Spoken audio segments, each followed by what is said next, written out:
Deus é bom, amém? Nosso Deus é maravilhoso, Ele é sempre bom.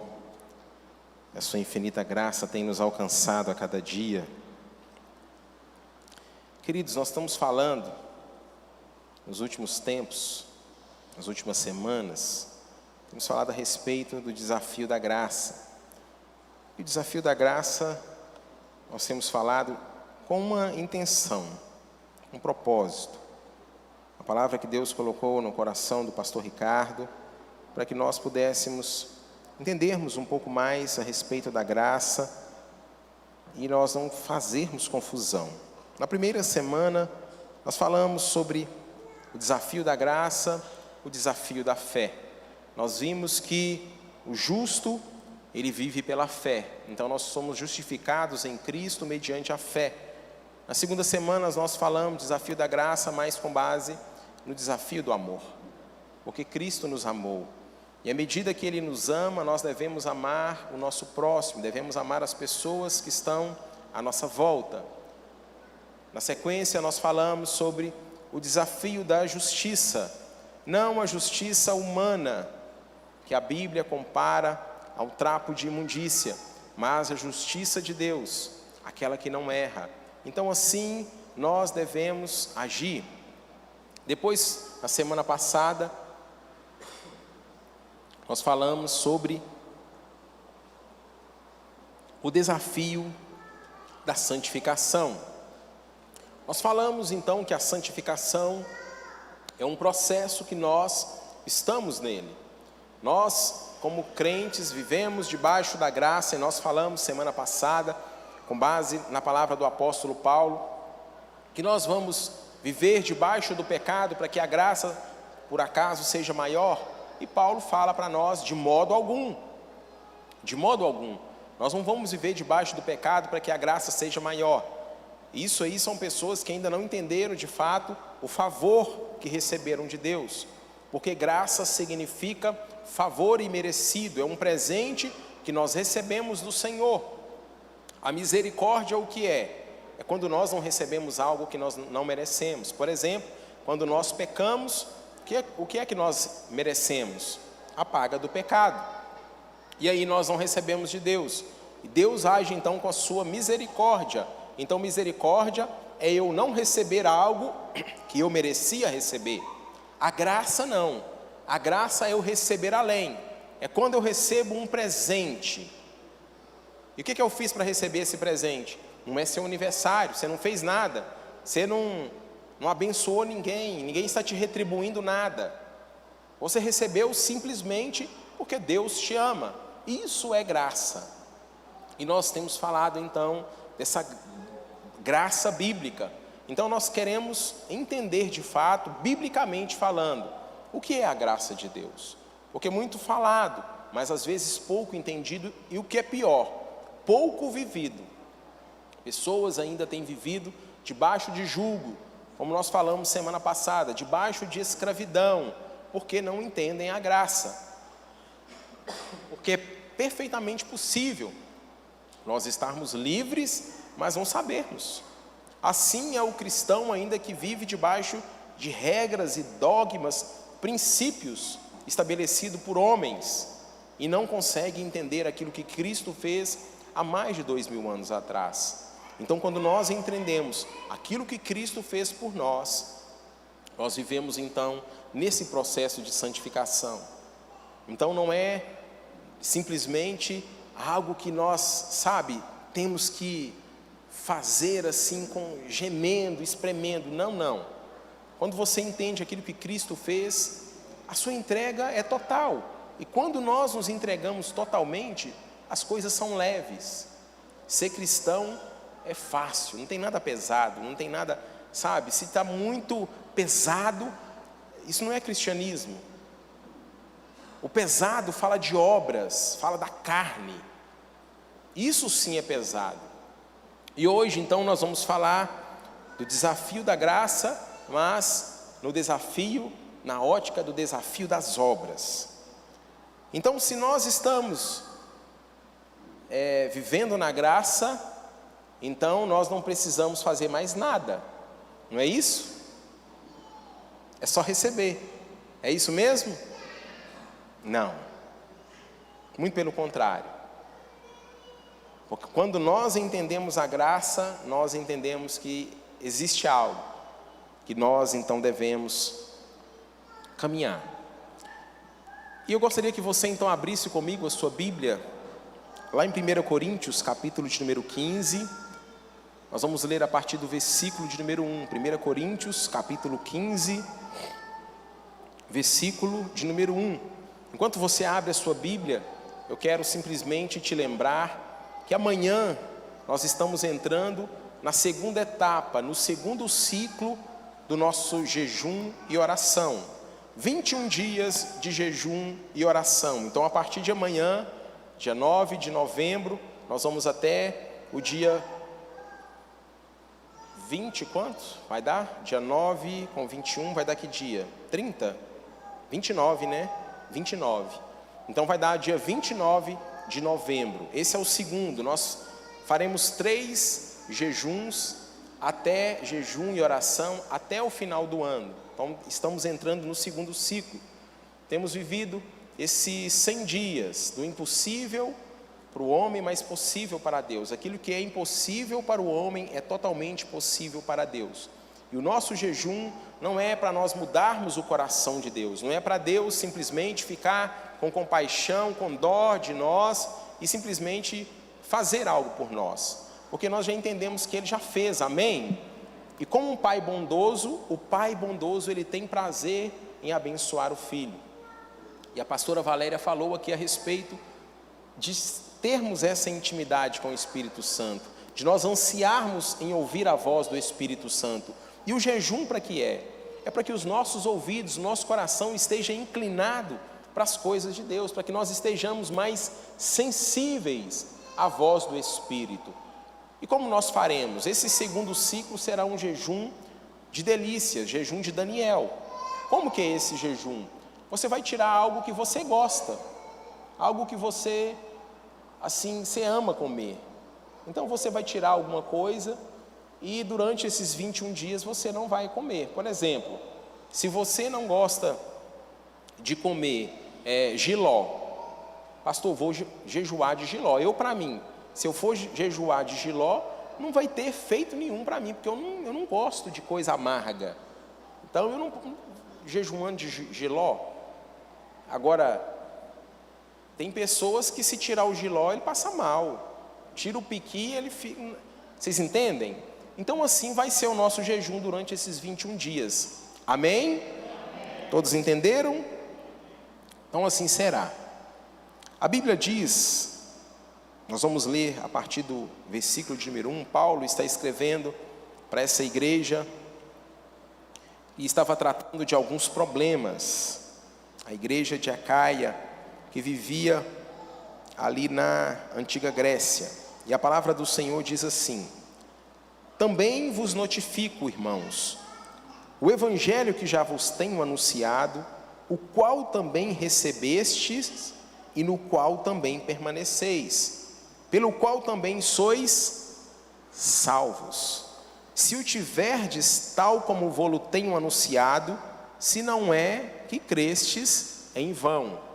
Antes de tudo, vos entregueis o que também recebi, que Cristo morreu pelos nossos pecados, segundo o quê? As Escrituras, e que foi sepultado e ressuscitou ao terceiro dia, segundo as Escrituras, e apareceu a Cefas e também depois aos 12. Vou fazer só um parêntese antes de nós continuarmos. Então Cristo apareceu a Cefas e depois apareceu aos 12. Depois foi visto por mais de 500 irmãos de uma só vez, dos quais a maioria sobrevive até agora, porém alguns já dormem, é o que Paulo está dizendo. Depois foi visto por Tiago, mais tarde por todos os apóstolos. E afinal, depois de todos, foi visto também por mim, como por um nascido fora do tempo. Porque eu sou o menor dos apóstolos, que mesmo não sou digno de ser chamado apóstolo, pois persegui a igreja de Cristo. Mas pela graça, diga, pela graça, sou o que sou, e a sua graça que me foi concedida não se tornou vã. Olha só o que Paulo está dizendo: a sua graça, o favor que eu recebi do Senhor, ela não foi vã. Antes, trabalhei, diga, trabalhei, muito mais do que todos eles. Todavia, não eu, mas a graça de Deus comigo. Portanto, seja eu ou sejam eles, assim pregamos e assim crestes. Ora, se é corrente pregar-se que Cristo ressuscitou dentre os mortos, como, pois, afirmam alguns dentre vós que não há ressurreição de mortos? O que Paulo está dizendo? Que não é possível as pessoas ressuscitarem. A igreja estava tendo em dúvida, as pessoas não estavam acreditando nisso. Então, Paulo, como que vocês acreditam nisso? E ele diz: e se não há, volta só um pouquinho,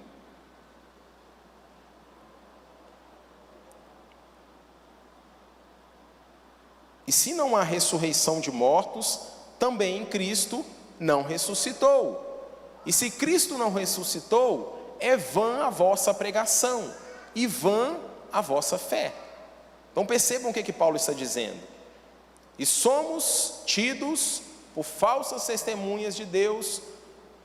É isso mesmo? Porque temos asseverado contra Deus que Ele ressuscitou a Cristo, ao qual Ele não ressuscitou, se é certo que os mortos não ressuscitam. Porque se os mortos não ressuscitam, também Cristo não ressuscitou. E se Cristo não ressuscitou, é vã a vossa fé, e ainda permaneceis nos vossos pecados. E ainda mais os que dormem em Cristo pereceram. Se a nossa esperança em Cristo se limita apenas a esta vida, somos os mais infelizes de todos os homens. Feche os seus olhos por um instante, vamos orar mais uma vez. Pai, a Tua palavra foi lida, e a Tua palavra, ela é a verdade. Que em nome de Jesus nós possamos, ó Deus, nessa noite, experimentarmos de tudo aquilo que o Senhor tem para nós. Não nos permita, ó Pai, sairmos daqui da mesma maneira que nós nos adentramos, que nós chegamos, mas sim, ó Deus, que nós saiamos daqui convictos daquilo que o Senhor fez por nós, e que nós possamos entender a cada dia mais e mais a Tua maravilhosa graça, em nome de Jesus. Amém. Amém. Paulo escreve para essa igreja, então, que está passando por vários problemas.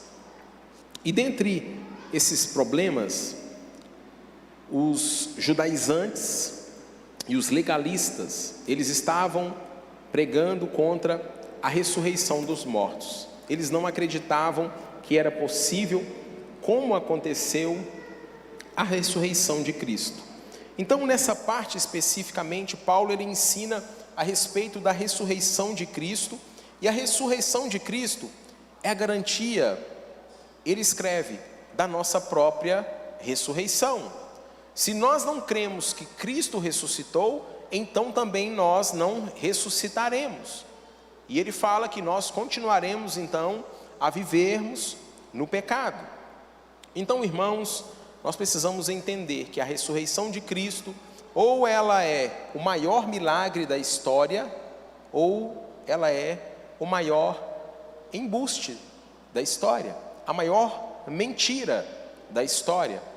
Ou nós acreditamos que Cristo ressuscitou, ou nós estamos vivendo a maior mentira de transformação que o mundo já teve.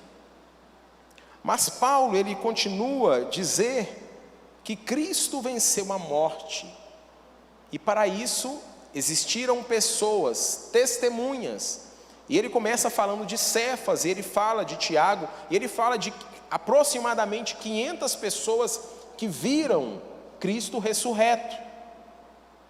Então Paulo ele estava mostrando para essa igreja, mais uma vez, a respeito da manifestação, da maravilhosa graça de Cristo Jesus. Paulo estava dizendo: olha, Se Jesus então saiu do túmulo e ele não ressuscitou, tem alguma coisa errada. A cruz foi um fracasso, ao invés de um sucesso.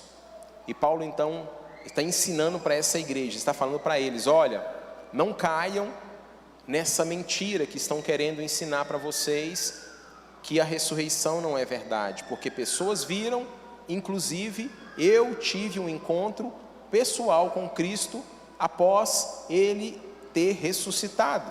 Então Paulo testemunha dessa conversão, e ele fala que aquele que acredita em Jesus, ainda que morra, esse viverá. Amém, queridos? Então a salvação, ela é uma graça que nós recebemos, foi um favor de Deus. A salvação não é mérito, a salvação não é algo que nós fazemos por merecer. Nós já temos falado a respeito disso aqui. A salvação é um presente de Deus, que Ele escolheu nos dar. A Bíblia fala que nós fomos escolhidos por Ele, e não que nós o escolhemos, Ele nos escolheu. Então Ele, como a sua maravilhosa graça, com esse presente maravilhoso, nos atraiu. E para que nós então fomos atraídos para a salvação? Por que Cristo quer nos salvar? Então Ele quer que algo que Ele fez há mais de 2000 anos atrás, através da minha vida e da sua vida, continue a repercutir, continue a transformar pessoas. Isso como? Através do serviço, isso através das obras, isso através da minha participação e da sua participação. Cristianismo não é eu, cristianismo é nós. Amém? Então não tem a ver com o seu ego, não tem a ver com a sua vontade, porque o próprio Senhor Jesus, Ele ensinou na oração sacerdotal, quando Ele ora, Ele não ora Pai meu, mas Ele ora Pai nosso. Então o cristianismo tem a ver com nós, conosco, e assim deve acontecer. Tudo isso que nós vivemos só é possível porque pessoas participam, pessoas servem. Quando você chegou hoje na igreja, tinham pessoas ali fora te recebendo com a plaquinha: seja muito bem-vindo em nome de Jesus. Quando você chegou aqui, pessoas já estiveram aqui hoje mais cedo pela manhã para limpar o banheiro que você vai usar, para limpar, para colocar as cadeiras. Isso só é possível porque pessoas entenderam o que é cristianismo. Então Paulo, ele está falando então dessa graça. Então pela graça nós fomos preparados, nós estamos sendo preparados para a obra do Senhor. Amém, queridos? Então nós não fazemos obra para sermos salvos, nós não fazemos obra para merecermos algo de Deus, mas porque nós somos salvos, nós fazemos. Porque Cristo nos amou, nós entendemos que tudo que nós façamos, nós seremos eternos devedores, mas nós queremos servir ao nosso Deus. Então assim como em Paulo, a graça trabalha em nós, diga: a graça trabalha em mim e através de mim. Amém, queridos? Então assim é a graça. Mas muitas pessoas, infelizmente, entendem ainda de maneira errada, de maneira errônea, que nós não precisamos trabalhar, que nós não precisamos, cooperar, que nós não precisamos, nos esforçar para algo. A graça, ela põe fim ao mérito, não ao esforço. A graça, vou falar de novo, a graça põe fim ao mérito, não ao esforço. Nós recebemos sem merecer. Mérito é quando você merece alguma coisa. Você correu uma maratona e você chegou em primeiro lugar. Qual que é o seu mérito? Receber a medalha porque você correu. Isso é mérito. Nós recebemos sem merecer nada. Mas tem o esforço, tem a parte que eu e você precisamos continuar a fazer todos os dias. Entre esse esforço entra, por exemplo, a semana passada, em continuarmos no processo da santificação, de vivermos aquilo que Deus tem para nós. Então nós devemos ser conscientes que somos o que somos pela graça. Foi a graça de Deus. Não é pelo fato de sermos bonzinhos, não é pelo fato de darmos esmola, não é pelo fato de nós jejuarmos 21 dias nesse período que nós estamos jejuando, não é pelo fato de você e eu, às vezes, levantarmos pela madrugada e orarmos. Não, não. A graça está disponível e ela me alcançou e ela te alcançou. Amém? E quando a graça nos alcança, nós precisamos entender que ela nos alcançou para nós sermos feitos filhos de Deus. Nós éramos criaturas de Deus. Às vezes as pessoas falam, mas todo mundo é filho de Deus. Não, não é o que a Bíblia diz. Lá em Gênesis fala que nós somos criaturas de Deus. E quando nós então nos rendemos, entregamos a nossa vida ao senhorio de Cristo, então com esse ato de fé, nós passamos a ser filhos de Deus. A palavra diz lá em João capítulo 1, no versículo de número 12, diz assim: mas a todos quantos o receberam, deu-lhes o poder de serem feitos filhos de Deus. Então, filho de Deus é aquele que recebeu a Cristo, aos que creem no seu nome e criados em Cristo Jesus. Então nós devemos ter essa consciência, que somos o que somos pela graça, para nos tornarmos filho, para quê? Para as boas obras. Então é um processo.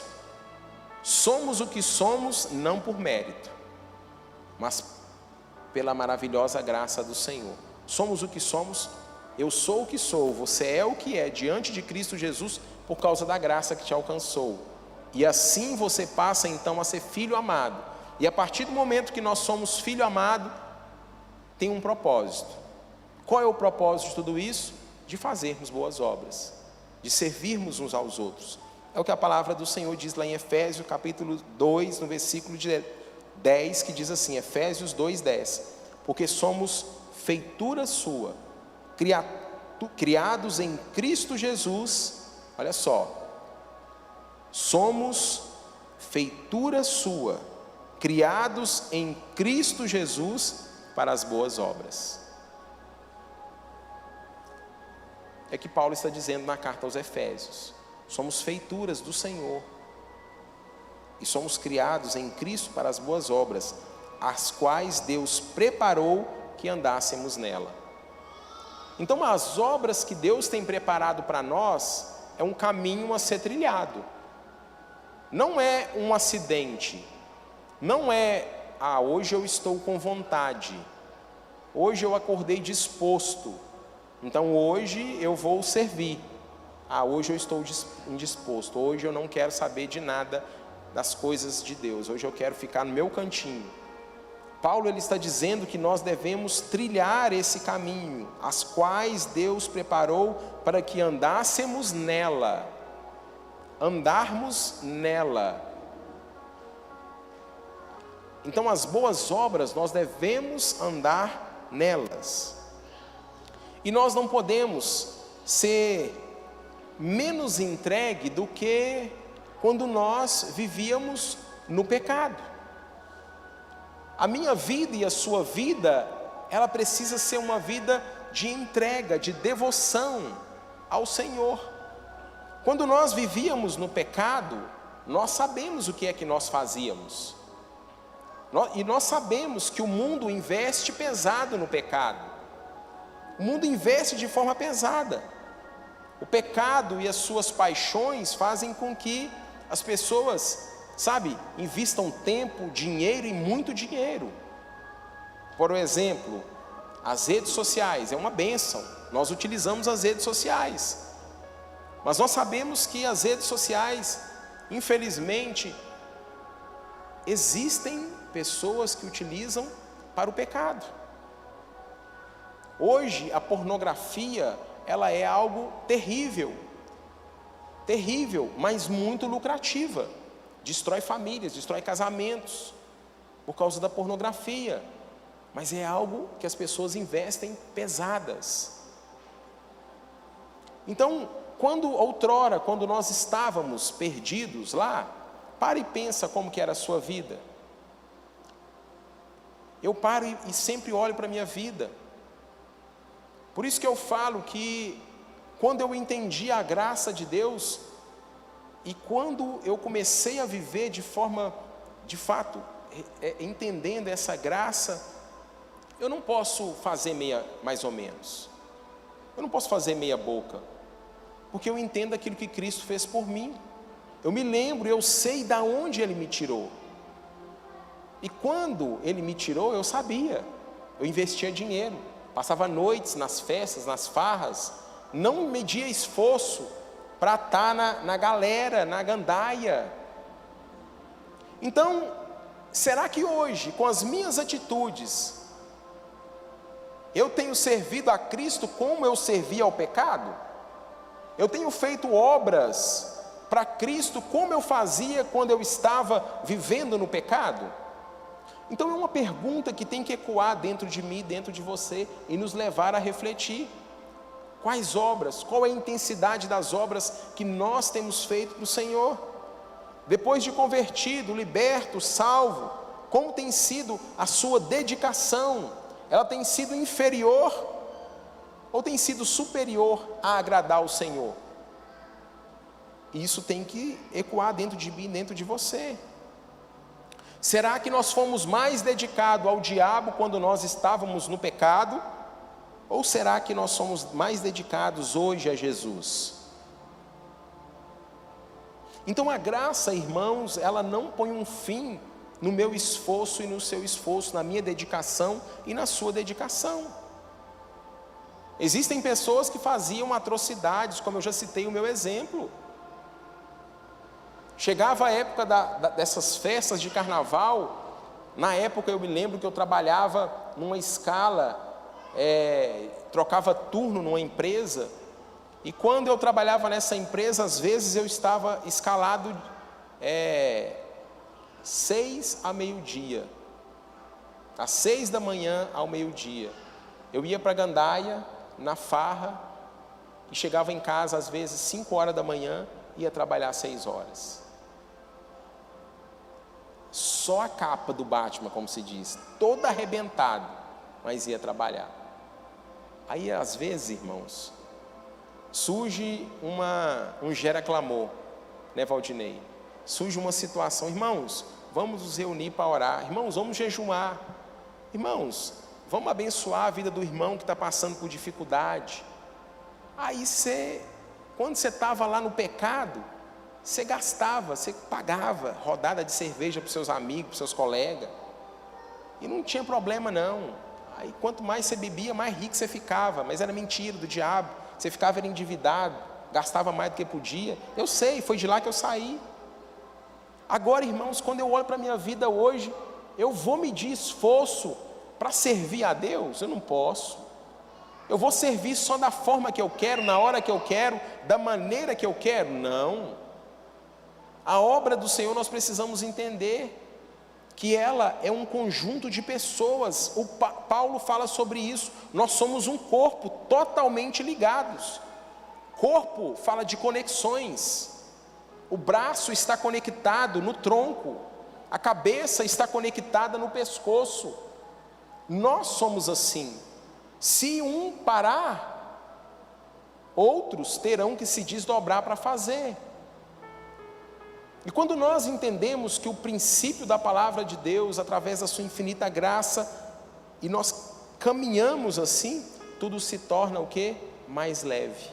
Acontece aquilo que acontecia na igreja primitiva, aonde todas as pessoas que estavam à volta daquela igreja, a palavra do Senhor diz em Atos que eles tinham a simpatia de todos.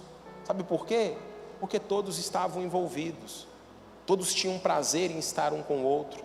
A Bíblia diz que a necessidade de um era a necessidade do outro. Isso é fazer boas obras. Então, quando nós entendemos a graça, de fato, nós devemos então caminhar e nos dedicar, nos esforçar para fazer boas obras. Agora, a obra que eu e você fazemos é boa, porque no passado a obra era má, a obra era pecado, a obra levava a caminhos de morte. É o que a palavra do Senhor diz, lá em João 3,19 diz: e a condenação é essa, que a luz veio ao mundo, e os homens amaram mais as trevas do que a luz, porque as suas obras eram más. Está vendo? A minha obra e a sua obra era má. Quando nós não vivemos debaixo de Cristo, por mais que nós façamos, são obras que não vão ter luz. Ah, pastor, mas eu sou caridoso, eu sempre ajudei, eu sempre fiz isso. Mas você fazia muitas vezes como uma espera de um mérito, de receber algo. Eu vou fazer porque Deus vai olhar para mim, vai ver que eu sou bonzinho, então Ele vai me abençoar. E graça não tem nada a ver com isso. Graça não tem nada a ver com isso. Obra não tem nada a ver com isso. Então a minha obra, a sua obra era amar. A minha obra e a sua obra era carnal. É o que a Bíblia nos orienta, é o que a palavra do Senhor diz lá em Gálatas capítulo 5, a partir do versículo 19, diz: porque as obras da carne são manifestas. A obra, quando nós vivíamos na carne, eram obras más e obras carnais. E Paulo, ele diz aqui na carta aos Gálatas quais eram. Ele diz: as obras são prostituição, impureza, lascívia, idolatria, feitiçarias, inimizades, porfia, emulação, iras, pelejas, dissensões, heresias, invejas, homicídios, bebedices, glutonarias e coisas semelhantes a estas, acerca das quais vos declaro, como já antes vos disse, que os que cometem tais coisas não herdarão o reino dos céus. Obras da carne. Ou nós andamos no Espírito e vivemos nesse processo de santificação, ou então as obras da carne vão militar contra o Espírito, contra o fruto do Espírito. Por isso que eu falo que servir a Deus não pode ser pesado. Obra é pesado. Eu estou fazendo uma obra lá em casa. Tem dia, irmãos, que eu estou só a capa do Batman. Estou fazendo coisa que eu não estou acostumado. Pegar concreto, subir, colocar nas costas, subir escada, descer. Obra dá trabalho pra caramba. Agora as coisas de Deus, fruto é natural. Fruto do Espírito. Como eu já disse aqui certa vez, fruto a gente vê gemendo. Você não vê um fruto, um pé de laranja, uma laranjeira gemendo para gerar uma laranja. É natural. Então quando nós temos esse entendimento que nós vivemos debaixo da graça, que nós não fazemos na força do nosso braço, que é Cristo que nos capacita e nós fazemos tudo por Ele e para Ele, as coisas se tornam leves, as coisas se tornam suaves. Por quê? Porque nós amamos servir ao nosso Deus, nós sabemos de onde Ele nos tirou, e aí nós conseguimos nos dedicar, conseguimos realizar as boas obras do Senhor. Então a obra agora, além dela não ser mais má, dela não ser carnal, ela também não é cheia de justiça própria. É o que Paulo diz lá em Filipenses capítulo 3, 9, ele diz: e seja achado nele, não tendo a minha justiça que vem da lei, mas a que vem pela fé em Cristo, a saber, a justiça que vem de Deus pela fé. Então, as nossas obras, elas não podem ser baseadas em justiça própria. Quando nós fazemos a obra baseada em justiça própria, nós fazemos assim: esse irmão merece, então eu vou ajudar ele. Aquele ali não, Rodney não merece, não vou ajudar ele não. Justiça própria. Aquele irmão pisou, vacilou comigo, pisou no meu pé. O irmão passou, nem me cumprimentou. Aquele ali eu não vou ajudar não. Justiça própria. Isso é justiça própria. Irmãos, quem é que nunca pecou aqui? Levante a mão. Quem é que nunca errou com uma pessoa? Levante a mão, atire a primeira pedra. E às vezes nós queremos ser implacáveis com os outros. E as obras do Senhor, elas não são assim, não é baseada na justiça própria. Então elas não são más, não são carnais. E também as obras nossas, elas não são mortas.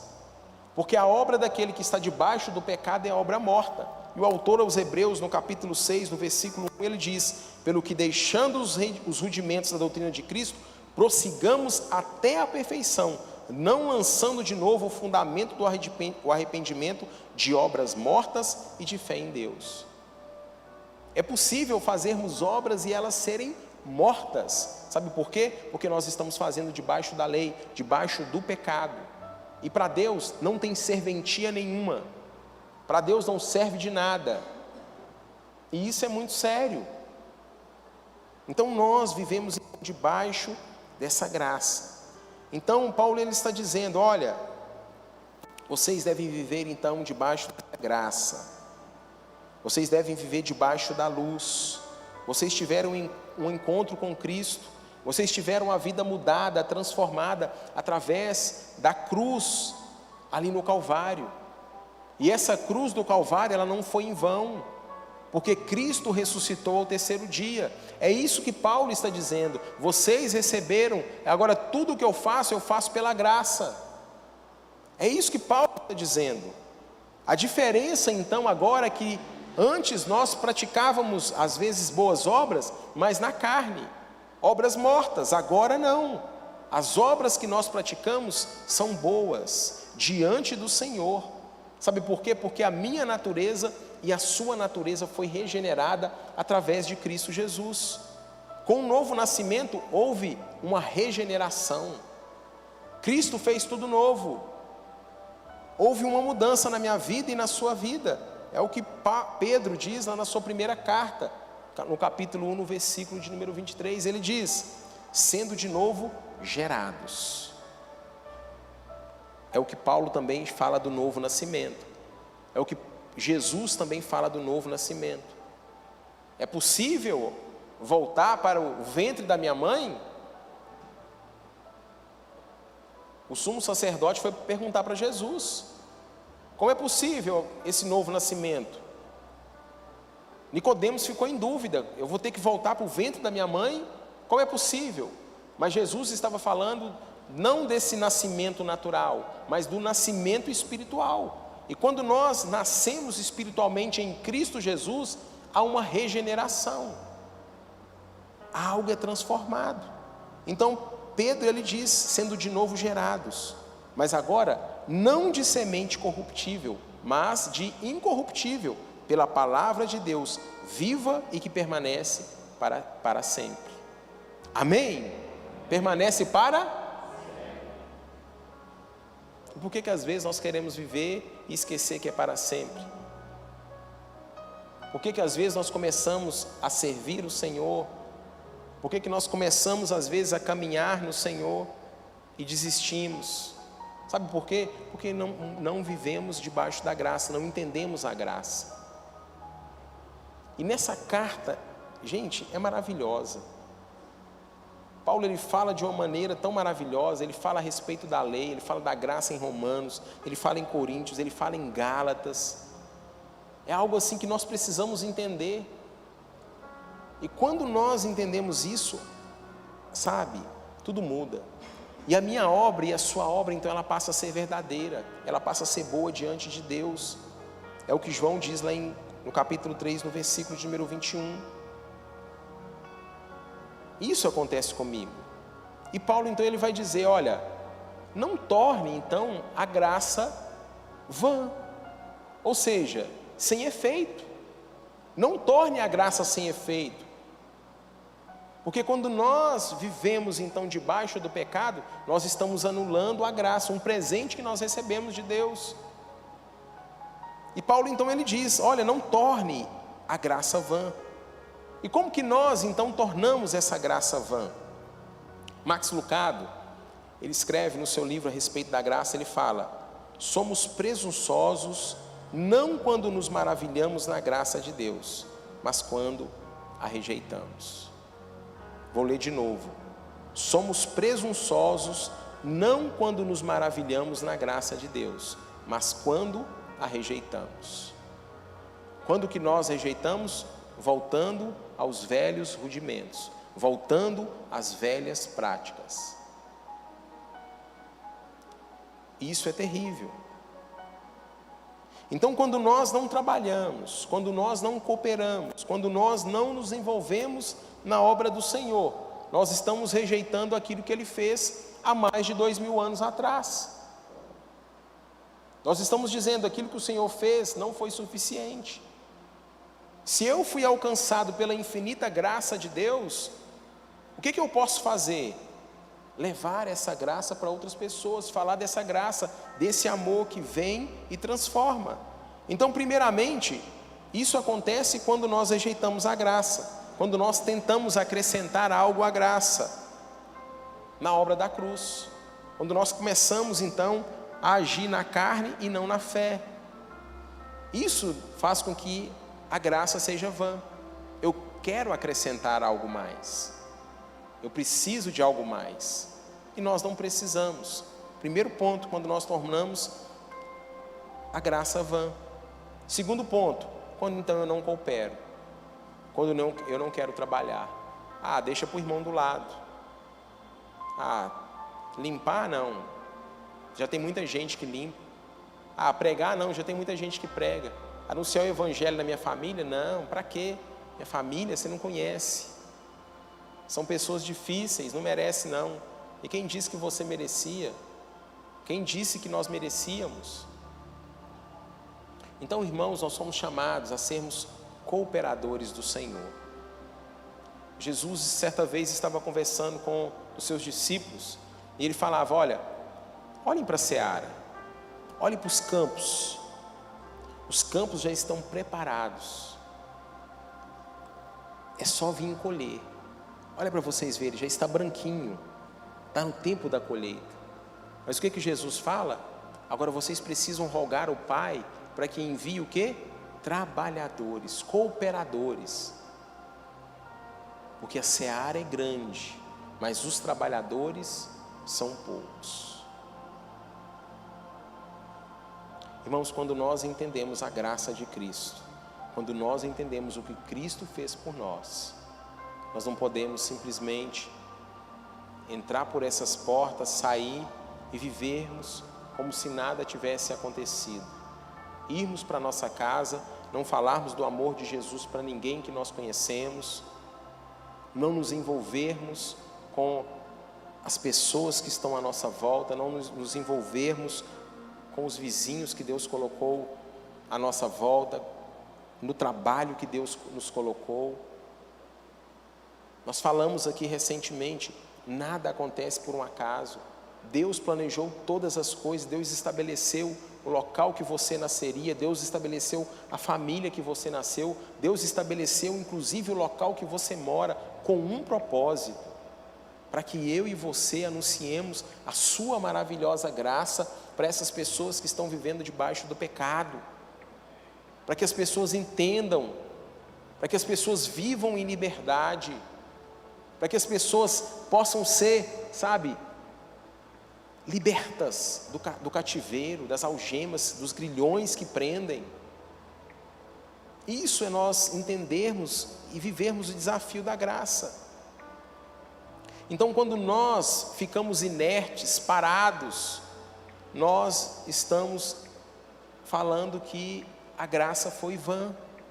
Nós estamos dizendo que a ressurreição de Cristo foi vã. Nós estamos dizendo que aquilo que Cristo fez há mais de 2000 anos atrás não valeu de nada. Então há algo que eu e você precisamos fazer nos dias de hoje. É por isso que Paulo ele diz que a sua graça me foi concedida, não se tornou vã, antes trabalhei muito mais do que todos eles. A respeito de quem Paulo estava falando? Dos outros apóstolos. Foi o último a ser chamado, foi chamado depois que Cristo havia ressuscitado. Cristo aparece para ele e chama Paulo. E o que ele fez? Trabalhou, e trabalhou muito. E ele mesmo está dizendo: olha, a sua graça, Senhor, que me foi dada, que me foi concedida, ela não foi vã. E esse deve ser o meu entendimento e o seu entendimento. Senhor, a graça que o Senhor me alcançou, por favor, se hoje eu tenho vida e eu vou passar a eternidade com o Senhor, ela não pode ser vã. Eu tenho que levar mais pessoas a terem esse entendimento. Eu tenho que levar mais pessoas. E o que Paulo fala? Então, eu trabalhei muito, e trabalhei muito mais do que todos eles. Essa é a vontade do Senhor. A graça, ela não pode ser inútil. Quem não está trabalhando na obra do Senhor está tornando a graça vã, está trabalhando a graça, está tornando a graça inútil. Mas nós não fomos chamados para isso, amém? Eu declaro sobre a sua vida que você vai continuar. Se não está, você vai produzir muitos frutos para a glória e para o louvor do Senhor. Deus, Ele não precisa de mim e de você, mas Ele conta conosco. Cristianismo é pessoas, são pessoas. Cristianismo é relacionamento, como eu disse. Cristianismo é nós, é corpo, é bem ajustado, totalmente ligados. Isso é cristianismo. Cristianismo não se resume a nós estarmos aqui reunidos ouvindo a palavra, ou às vezes você aí pela internet na sua casa, ou lá na sua casa você lendo a Bíblia. Não é isso. Isso faz parte, isso é uma parte, mas não se resume a isso. Tem algo que eu e você precisamos fazer. Então, quando Paulo ele se converte, ele entende que a sua vida, que a sua obra não passava de estrume, de esterco, porque ele achava que ele estava fazendo a coisa certa. O que haviam sido ensinado para ele, ele achava que estava fazendo o certo. Mas quando ele tem os seus olhos abertos, as escamas caem, e ele enxerga o que Cristo havia feito por ele, ele fala: olha, toda a obra que eu fiz, tudo que eu fiz, não se passava de esterco. Ele diz isso na palavra, está escrito lá em Filipenses capítulo 3, no versículo de número 8, que ele diz: e na verdade tenho também por perda todas as coisas, pela excelência do conhecimento de Cristo Jesus, meu Senhor, pela qual sofri a perda de todas essas coisas, e a considero como esterco, para que possa ganhar a Cristo e seja achado nele. Então, irmãos, o que Paulo está dizendo? Tudo que eu perdi, tudo que eu abri mão, tudo que me tomaram, eu considero isso de fato como perda, mas tudo isso, sabe o que foi? Foi esterco. Então, irmãos, quando nós abrimos mão de coisas, que às vezes nós achamos que é bom, às vezes nós achamos que, mas isso não está produzindo nenhum fruto de glória para o Senhor Jesus, e se porventura nós perdermos, se porventura nós não tivermos mais, descansa o seu coração. O que nós precisamos é ser achados nele, é o que Paulo está dizendo. Nós precisamos ser encontrados em Cristo, todos os dias. Então Paulo ele está dizendo, ele não passou a considerar em nada a sua vida preciosa por si mesmo. Falou: a minha vida, olha, ela não é preciosa, a menos que eu complete a carreira que me foi proposta, a menos que eu testemunhe daquilo que Cristo fez por mim. Então esse deve ser o meu entendimento e o seu entendimento a respeito da graça do Senhor, a respeito das obras que nós precisamos fazer. Eu e você precisamos testemunhar. Ele diz lá em Atos 20, 24: mas em nada tenho a minha vida por preciosa. Olha o que Paulo está dizendo: em nada tenho a minha vida por preciosa, contanto que cumpra com alegria a minha carreira e o ministério que recebi do Senhor Jesus, para dar testemunho do Evangelho da graça de Deus. Vejam o que Paulo está dizendo. Assim deve ser comigo e com você. Mas em nada tenho a minha vida por preciosa, contanto que cumpra com alegria a minha carreira. Assim deve ser comigo e com você, querido. A obra que nos está proposta.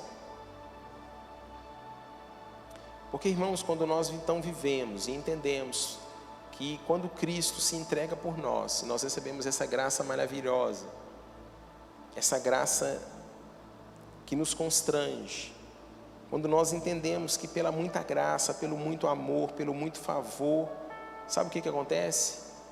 Muita graça, muito amor, muito favor de Deus tem que gerar muito constrangimento em mim e em você. Muito constrangimento. Você tem que se sentir constrangido quando a tentação bater a sua porta.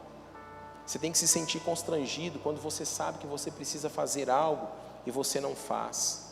Nós precisamos nos sentir constrangidos quando nós sabemos que O corpo necessita de nós, necessita de mim, de você, e nós estamos inertes, nós estamos deixando para que o outro faça.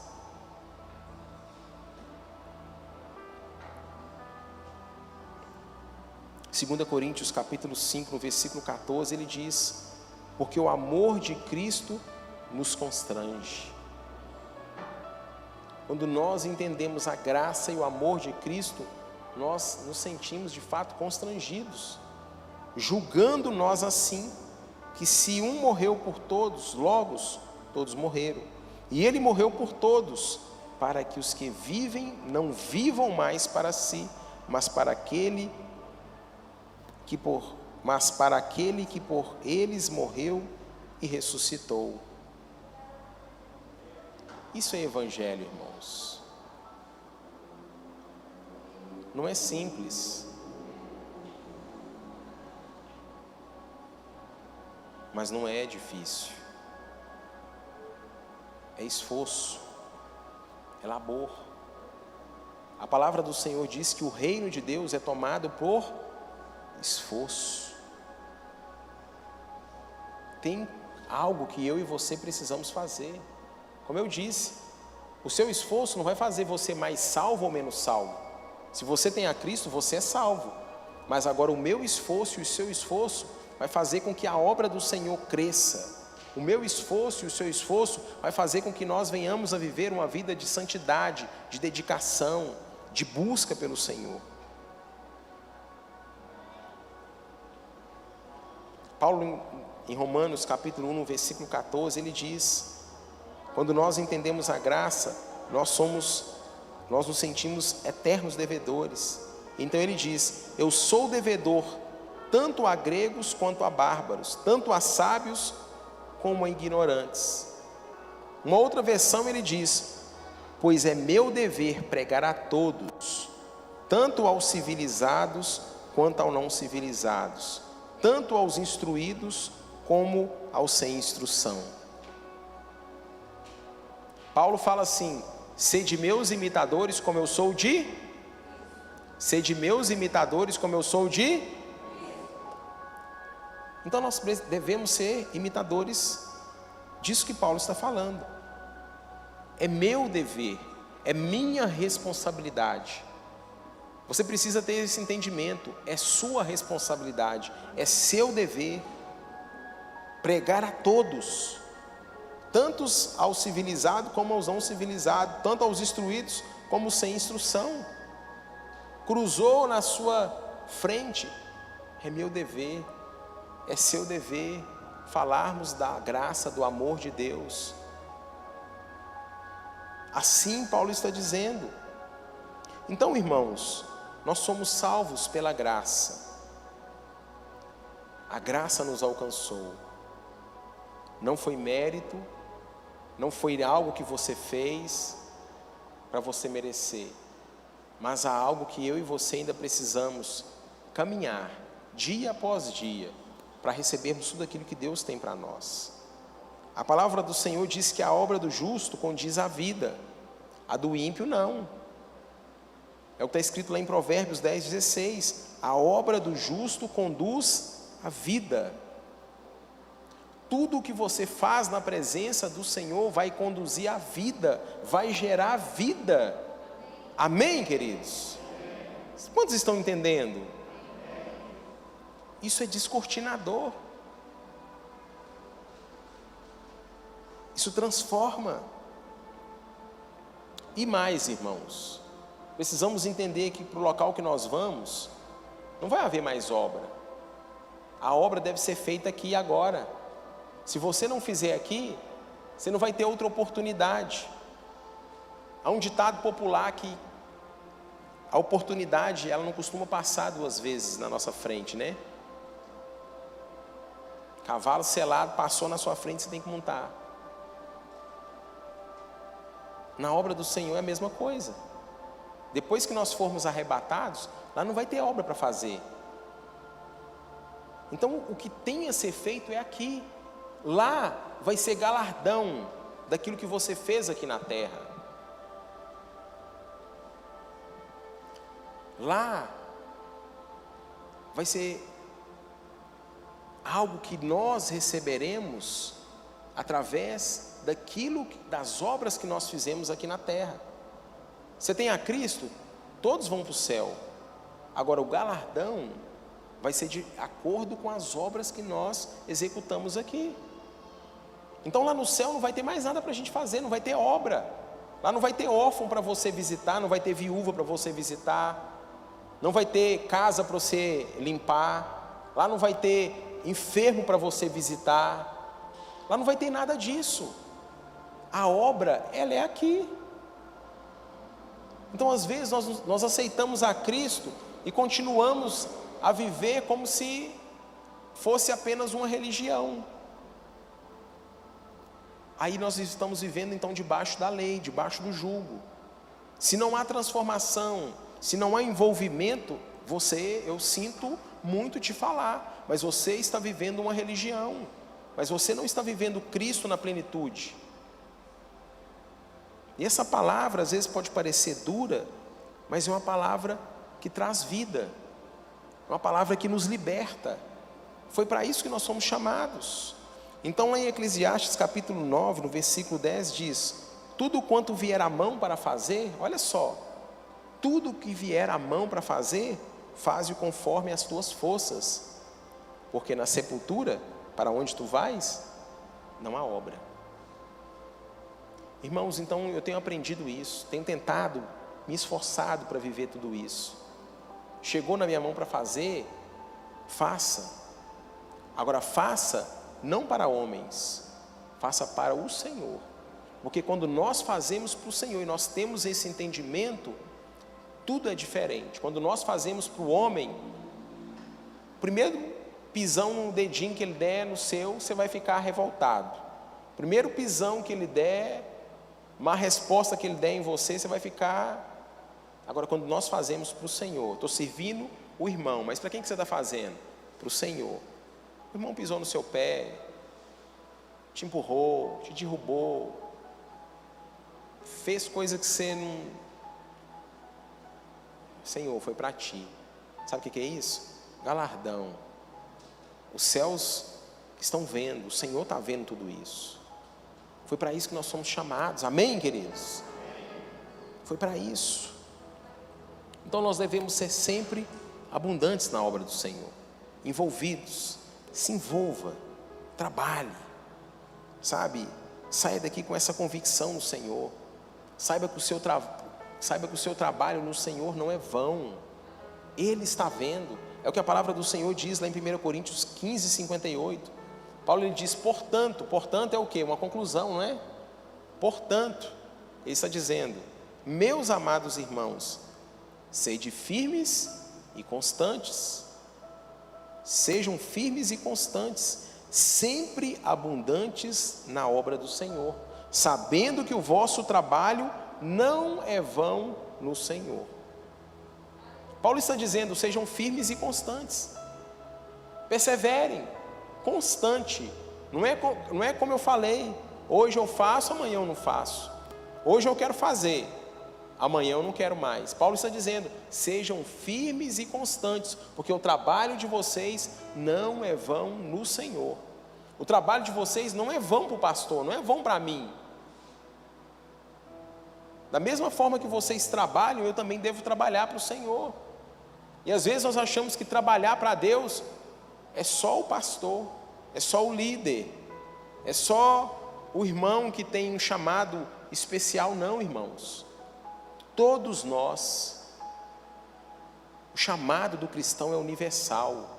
Lá no seu trabalho, você cumpre o seu chamado. Lá na família que Deus te inseriu, você cumpre o seu chamado, a sua obra. Lá no vizinho que você sabe que está passando por dificuldade, e você vai lá e abençoa a vida dele, você está cumprindo a obra do Senhor, através do seu testemunho. Alguém já disse, pregue, se for necessário, use palavras. É o testemunho que convence, são as nossas obras, são as nossas ações. E principalmente, irmãos, sabe por que nós devemos trabalhar? Porque o Pai e o Filho estão trabalhando até agora. A palavra do Senhor diz, o Pai e o Filho estão trabalhando. e nós também devemos trabalhar. João 5,17, Jesus respondeu: meu Pai trabalha até agora, e eu trabalho também. Então, irmãos, pelo Espírito Santo de Deus, como filhos, como regenerados, nós devemos trabalhar também. Eu gostaria de convidar o Ministério de Louvor, gostaria de convidar você, aqui nessa noite, a se colocar de pé.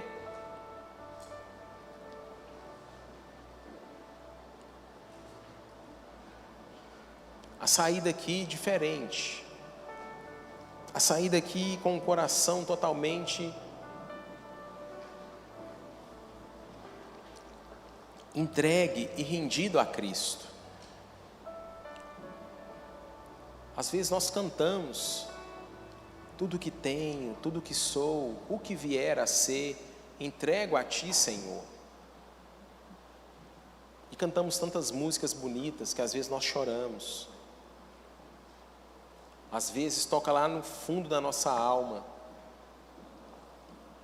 Mas eu quero te falar nessa noite que, em nome de Jesus, o Senhor tem chamado nesse tempo, para essa geração, pessoas como eu e você, pessoas que às vezes nós achamos que são improváveis, pessoas que o mundo fala: esse não, pessoas que o mundo fala: não, esse aqui não dá certo, mas pessoas que estão dispostas a abrirem mão, às vezes, até mesmo do seu conforto, até mesmo do seu tempo, para se dedicar às coisas do Senhor. E assim nós devemos ser. Como o apóstolo Paulo fala, sabe, as coisas que hoje eu tenho, considero como perdas, e a que eu perdi, ó, não tem problema nenhuma, não tem problema algum. Gostaria de convidar você nesse momento a fechar os seus olhos, a orar, a pedir ao Senhor. Deus está trazendo aqui impressões no meu coração de pessoas que caminharam com Cristo, serviram na obra do Senhor, mas às vezes por decepções humanas pararam, desistiram, não foram firmes e confiantes, como Paulo diz. Mas o Senhor, nessa noite, Ele está te chamando de volta. O Senhor, nessa noite, Ele está te chamando: filho, venha. Filho, vem como você está. É tempo de você avançar no seu chamado ministerial. É tempo de você se entregar. É tempo de você lançar aos meus pés. Eu quero te usar, filho. Eu quero te usar como você nunca imaginou. Eu quero fazer com que pessoas conheçam a Cristo através da sua vida. Através da sua vida, almas se renderão a mim. Pessoas terão uma vida transformada. Casais terão o casamento mudado e transformado através da sua devoção, através da sua entrega. Filho, eu quero te usar. Filho, chegou o tempo de você avançar. Chegou o tempo de você balançar a poeira. Chegou o tempo de você arregaçar as mangas. Chegou o tempo de você parar.